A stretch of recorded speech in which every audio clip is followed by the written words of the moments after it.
గురుగారు ఇందాక మీరు చెప్పారు. ఈ జాతకాలు చూపించుకునేటప్పుడు జాగ్రత్తగా చూపించుకోవాలి అని. ఇప్పుడు ప్రశ్న మీ వైపు నుంచి. ఈ వాస్తు కావచ్చు, జాతకాలు కావచ్చు, లేదా ఏదైనా దోషాలుంటే పరిహారాలు చెప్పమని కావచ్చు.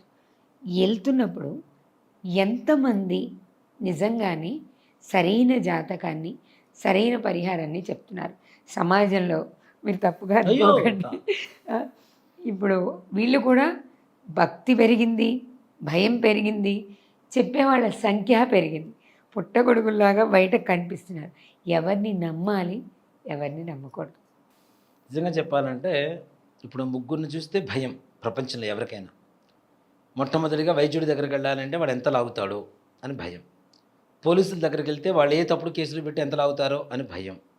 పురోహితుడి దగ్గరికి వెళ్తే ఏ పూజలు చెప్పి ఎంత లాగుతాడో అని భయం. వీళ్ళు ముగ్గురు డేంజరే ప్రస్తుతానికి. ప్రస్తుతం ఉన్న పరిస్థితిలో వాళ్ళిద్దరు పక్కన పురోహితులు కూడా స్థానం వచ్చింది గురువుగారు. తప్పనిసరిగా అమ్మ. కానీ ఇక్కడ ఒకటి చెప్తాను, సరైనటువంటి జాతకాన్ని పరిశీలన చేసి ఏది అవసరమో అది చెప్తే. ఇప్పుడు డాక్టర్ దగ్గరికి పోతే క్యాన్సర్ ఉందనుకోండి, టెస్టులు ముందు 100 రాస్తాడు, జ్వరం దగ్గర నుంచి క్యాన్సర్ వరకు.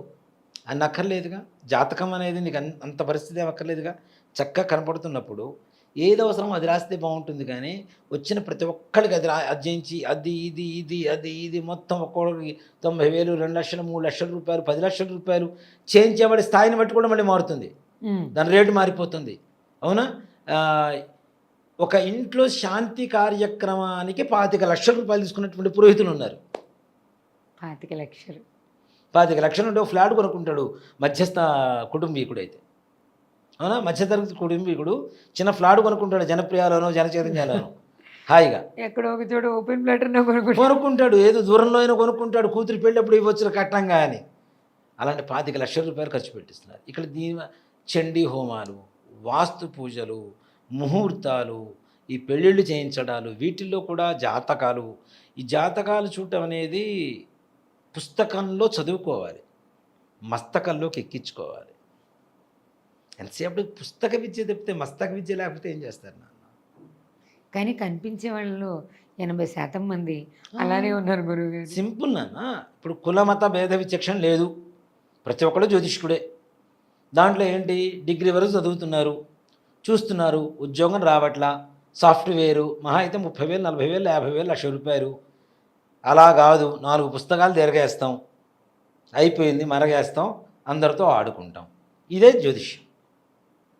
అవునా కాదు? ఇప్పుడు జరుగుతున్న అదే గురుగారు, అదే నుంచి వచ్చిన ప్రశ్నే. మీరు చెప్తున్నారు చూపించుకోవాలి, ఎక్కడ చూపించుకోవాలి? ఇద్దరి దగ్గరికి వెళ్తే, ఇది నేరుగా అడిగిన ప్రశ్న గురువుగారు.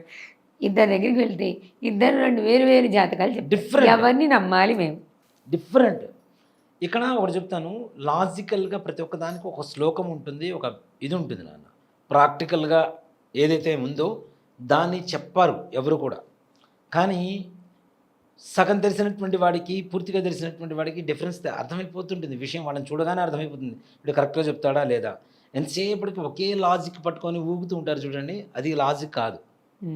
లాజిక్ అది అంతే, అంటే వాళ్ళకి తెలిసిన లాజిక్, అది వాస్తవం కాదు. జరగబోయేది ఒక్కటే చెప్పడం జ్యోతిష్యం కాదు, జరిగింది కూడా చెప్పగలిగింది మాత్రమే జ్యోతిష్యం. అది నమ్మి మనం ముందుకు వెళ్ళాలి.